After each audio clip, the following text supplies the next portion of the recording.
નમસ્કાર વિદ્યાર્થી મિત્રો, ધોરણ 9 વિજ્ઞાન વિષયનો 12મો પાઠ ધ્વનિ એટલે કે સાઉન્ડના તાસ નંબર 7માં આપ સર્વ વિદ્યાર્થી મિત્રોનું હાર્દિક સ્વાગત છે. આગળના તાસ નંબર 6 ની અંદર આપણે ધ્વનિ તરંગના જુદા જુદા લક્ષણો છે, એની લાક્ષણિકતાઓ, એના અમુક ગુણધર્મો, એનો અભ્યાસ કર્યો હતો. અને હાવ શરૂઆતમાં ધ્વનિ એક જગ્યાએથી કેવી રીતે ઉત્પન્ન થાય, ત્યાંથી પ્રસરણ પામીને આપણા કાન સુધી કઈ રીતે પહોંચે, એ બધા મુદ્દાઓની ચર્ચા કરી હતી. ધ્વનિને પ્રસરણ માટે માધ્યમ જરૂરી છે એ આપણે પ્રયોગ દ્વારા સમજ્યા હતા.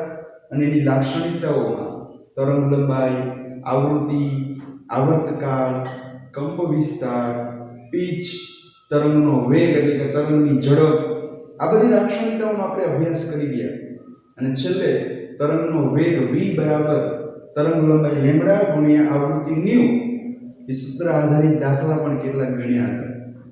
વચ્ચે ધ્વનિ તરંગ એ સંગત તરંગો છે, પ્રકાશના તરંગો એ લંબગત તરંગો છે. આ બધા જ મુદ્દાઓનો આપણે અભ્યાસ કરી ચૂક્યા છીએ. તમે પણ સાથે સાથે ખૂબ સરસ મજાની પાકી બુક ઘણા બધા વિદ્યાર્થી મિત્રો બનાવે છે. સાથે સાથે અમુક ટૂંકા પ્રશ્નો જે તાસમાંથી નીકળે જાતે તમારે બનાવવાના, અને એના જવાબ તમે જેમ વધારે લખશો એમ એ પાઠ તમને સરળ લાગશે. બરાબર?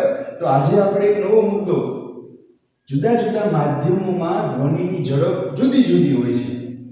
આપણે અગાઉ પણ શીખી ગયા કે ધ્વનિ છે એને પ્રસરણ પામવા માટે માધ્યમની જરૂર હોય છે. એ ઘન માધ્યમ હોય, પ્રવાહી હોય કે વાયુ, પણ એને માધ્યમની જરૂર પડે. તો એ માધ્યમોમાં ધ્વનિની ઝડપ કેવી કેવી હોય એના વિશે આ મુદ્દાની અંદર ચર્ચા કરવાની છે. તેમાં માધ્યમ શીખી ગયા કે ધ્વનિ તરંગ કોઈ પણ દ્રવ્ય કે પદાર્થમાંથી પસાર થઈ શકે તો એ દ્રવ્ય કે પદાર્થને માધ્યમ કહેવાય. આપણે ધારીએ કે કોઈ ઘન વસ્તુ છે તો એમાંથી હું ધ્વનિ પસાર કરું તો એ સામેના છેડે નીકળી જાય, તો એ ધ્વનિનું વહન કરે છે એમ કહેવાય, અને એને એક માધ્યમ કહેવાય. એ જ રીતે પ્રવાહીમાં આપણે ઉદાહરણ શીખ્યા હતા કે કેટલાક જળચર પ્રાણીઓ અમુક પ્રકારના ધ્વનિ કાઢે.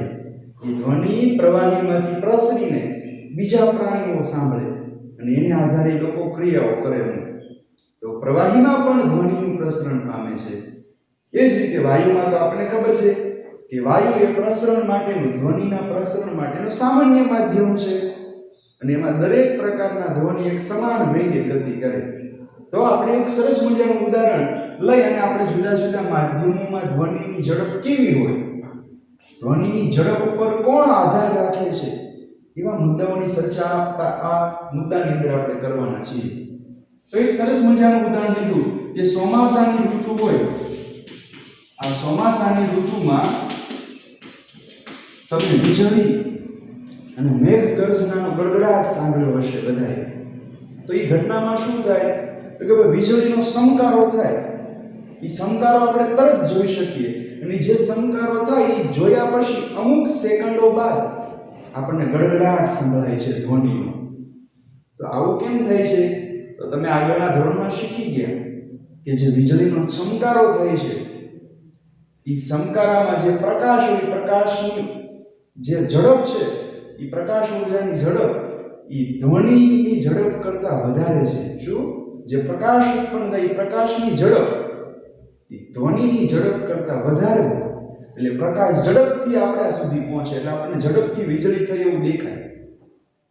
જ્યારે ધ્વનિની ઝડપ એ ઓછી હોય એટલે અમુક સેકન્ડો બાદ આપણે ધ્વનિનો અવાજ સાંભળીએ છીએ. બરાબર? તો એ ઉદાહરણથી તમે પરિચિત હતા બધા. તો અહીંયા શું થયું કે ભાઈ પ્રકાશની ઝડપ એ ધ્વનિની ઝડપ કરતાં વધારે છે. પ્રકાશની ઝડપ એ ધ્વનિની ઝડપ કરતાં વધારે, જ્યારે ધ્વનિની ઝડપ એ પ્રકાશની ઝડપ કરતાં અમુક ગણી ઓછી છે. તો એક મુદ્દો ખ્યાલ આવ્યો કે ભાઈ જે હવાનું માધ્યમ છે એમાં બીજા તરંગોની સાપેક્ષે ધ્વનિ તરંગની ઝડપ થોડી ઓછી હોય છે, અને જેમ જેમ માધ્યમ બદલે તેમ તેમ ધ્વનિની ઝડપમાં ફેરફાર થાય. અને આપણે અગાઉ શીખ્યા એ પ્રમાણે કે ઘનથી તમે વાયુ તરફ આવો, ઘન, પ્રવાહી, વાયુ, એમ ધ્વનિની ઝડપમાં શું થાય? ઘટાડો થાય.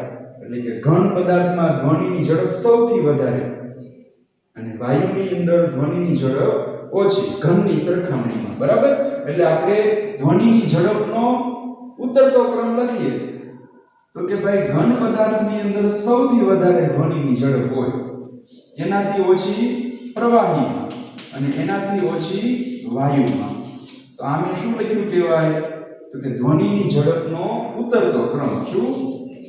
ધ્વનિની ઝડપનો ઉતરતો ક્રમ. તમે ચડતા ક્રમમાં પણ લખી શકો કે વાયુની અંદર ધ્વનિની ઝડપ ઓછી, એનાથી વધારે પ્રવાહીમાં, એનાથી વધારે ઘનમાં.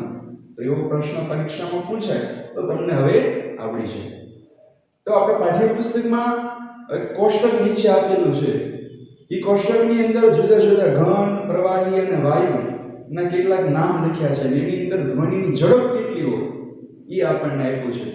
તો એમાં બધા જ આંકડાઓ યાદ રાખવાની જરૂર નથી, પણ સૌથી વધારે ધ્વનિનું પ્રસરણ કયા માધ્યમના કયા પદાર્થની અંદર થાય એ આપણે યાદ રાખીએ તો તમને જે કોષ્ટક આપ્યું છે એ કોષ્ટકના સૌથી ઉપરનું નામ તમે જુઓ તો કે ભાઈ જે ઘન છે એની અંદર ધ્વનિની ઝડપ સૌથી વધારે હોય, પણ એમાં એક તમને એલ્યુમિનિયમનું નામ આપ્યું છે કે એલ્યુમિનિયમની અંદર ધ્વનિની ઝડપ સૌથી વધારે હોય.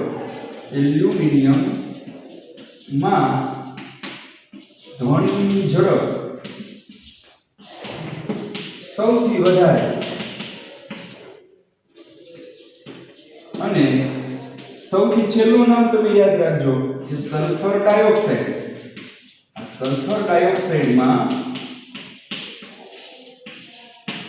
ધ્વનિની ઝડપ સૌથી ઓછી હોય છે.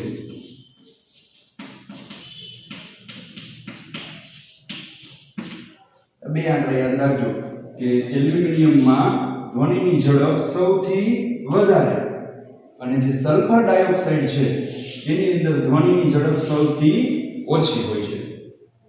આ એક માધ્યમને આધારે આપણે વર્ગીકરણ કર્યું ધ્વનિની ઝડપનું. શેના આધારે? માધ્યમને આધારે. હવે હજી એક બીજો ગુણધર્મ છે, એને આધારે ધ્વનિની ઝડપમાં વધઘટ થાય, એટલે કે ધ્વનિ વધારે ઝડપથી પસાર થઈ શકે અથવા ધીમે ધીમે પસાર થઈ શકે એવી એક હજી લાક્ષણિકતા છે, અને એ છે એનું નામ છે તાપમાન. શું? તાપમાન. જેમ તાપમાન બદલે એ રીતે ધ્વનિની ઝડપમાં વધારો કે ઘટાડો થાય. તો આપણને એ ખ્યાલ છે કે જેમ તાપમાન વધારે હોય તેમ તેમ ધ્વનિની ઝડપ વધારે હોય, અને જેમ તાપમાન ઓછું હોય એટલે કે વાતાવરણમાં ભેજ વધારે હોય, ખાસ ચોમાસાની ઋતુમાં, શિયાળાની ઋતુમાં સવારમાં ભેજ વધારે હોય તો તાપમાન ઓછું એટલે એમાંથી ધ્વનિ ઓછી ઝડપે પસાર થઈ શકે. એટલે બે વિધાન યાદ રાખજો કે જેમ તાપમાન વધારે હોય, જેમ તાપમાન વધારે તેમ ધ્વનિની ઝડપ વધારે. બરાબર? જેમ તાપમાન વધારે હોય એમ ધ્વનિની ઝડપ વધારે, અને જેમ તાપમાન ઓછું હોય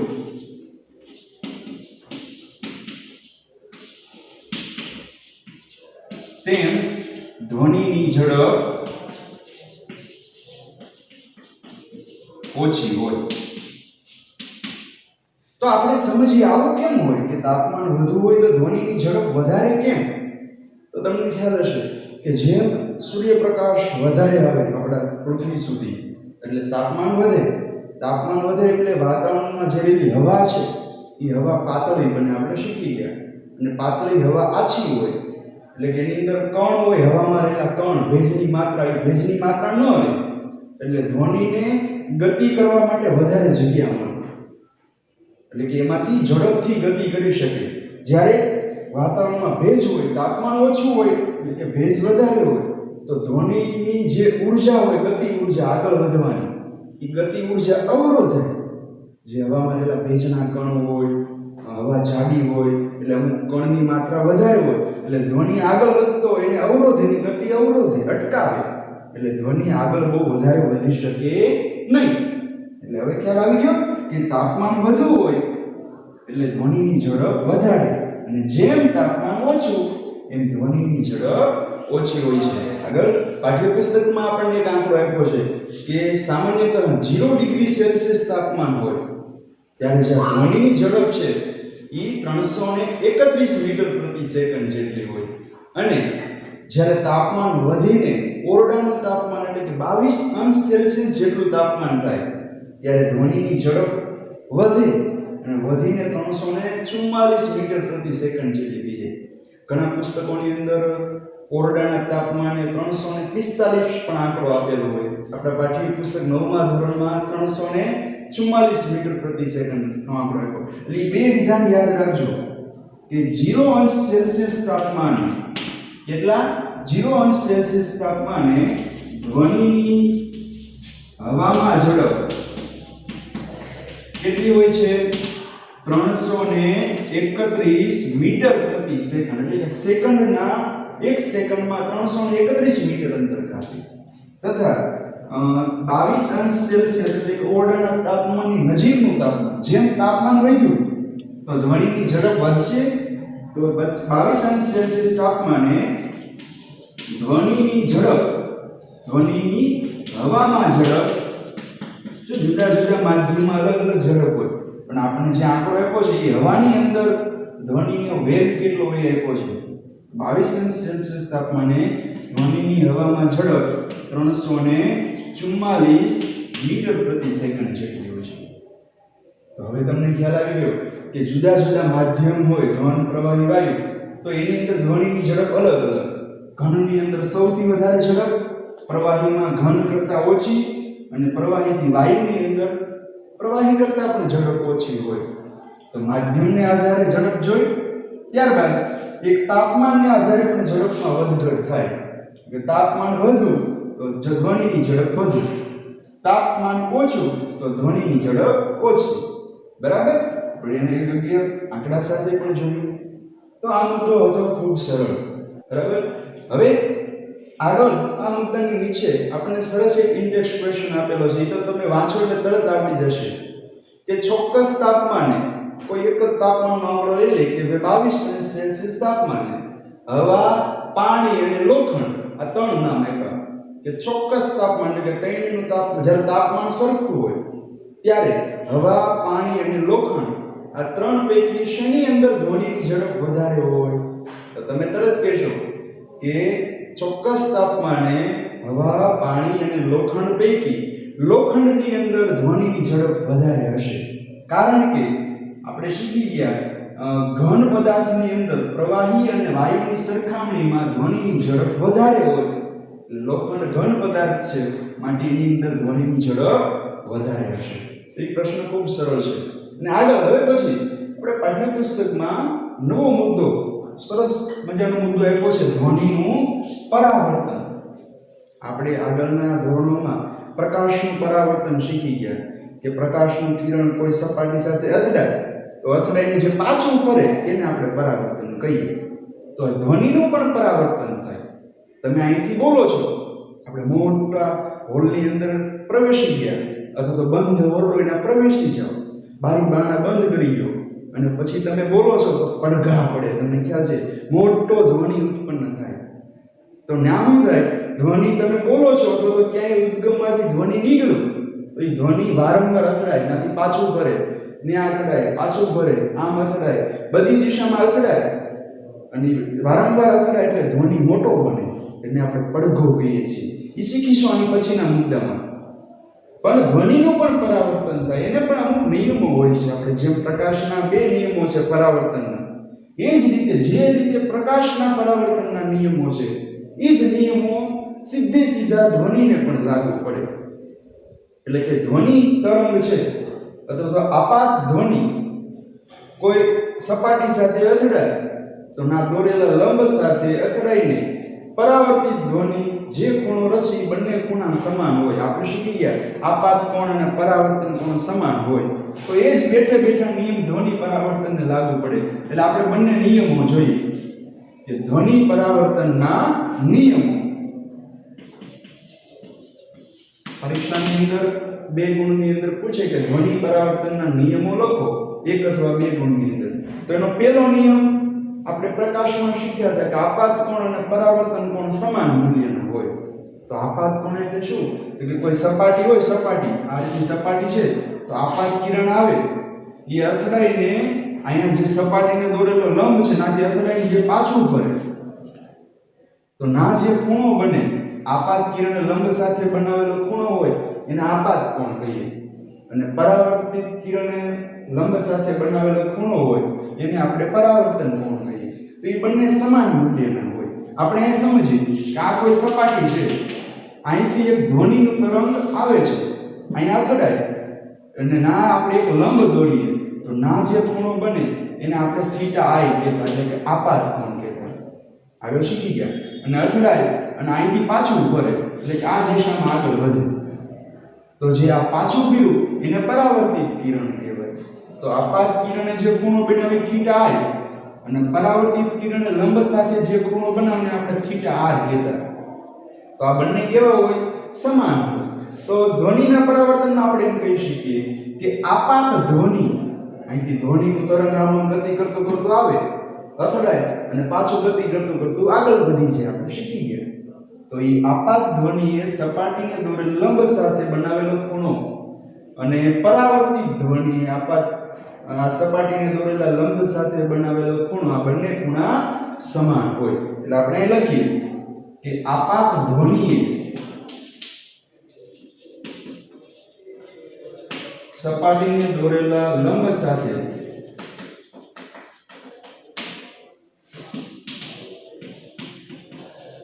બનાવેલો ખૂણો તથા પરાવર્તિત ધ્વનિએ લંબ સાથે બનાવેલો ખૂણો એ બંને સમાન હોય છે. શું હોય? સમાન હોય છે. એટલે કે આપાત ધ્વનિ અને પરાવર્તિત ધ્વનિ એ સપાટીને દોરેલા લંબ સાથે બનાવેલા ખૂણા સમાન હોય છે, એમ પણ તમે લખી શકો. અને બીજો નિયમ યાદ કરો. તો બીજા નિયમમાં શું હતું કે આપાત કિરણ, પરાવર્તિત કિરણ અને સપાટીને દોરેલો લંબ આ ત્રણેય એક જ સમતલમાં હોય છે. આવા પ્રકાશના નિયમોમાં શીખી ગયા હતા પરાવર્તનના. તો એ જ નિયમ આને લાગુ પડે કે આપાત ધ્વનિ, પરાવર્તિત ધ્વનિ અને સપાટીને દોરેલો લંબ આ ત્રણેય એક જ સમતલમાં હોય છે. એટલે બીજો નિયમ લખીએ કે આપાત ધ્વનિ, પરાવર્તિત ધ્વનિ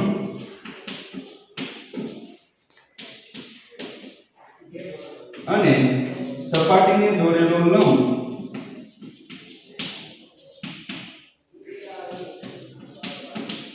આ ત્રણેય એક જ સમતલમાં હોય છે.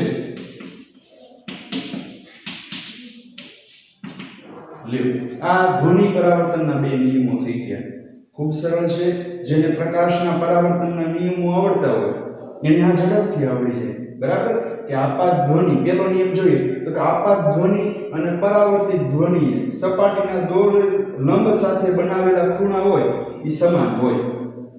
બીજો નિયમ કે આપાત ધ્વનિ, પરાવર્તિત ધ્વનિ અને આ જે સમતલે દોરેલો લંબ આ ત્રણેય એક જ સમતલમાં હોય. સપાટીને દોરેલો લંબ, આપાત ધ્વનિ અને પરાવર્તિત ધ્વનિ એ ત્રણેય એક જ સમતલની અંદર આવેલા હોય. આ સમજવા માટે આપણને એક પ્રવૃત્તિ આપી છે પાઠ્યપુસ્તકમાં. ખૂબ સરસ પ્રવૃત્તિ છે.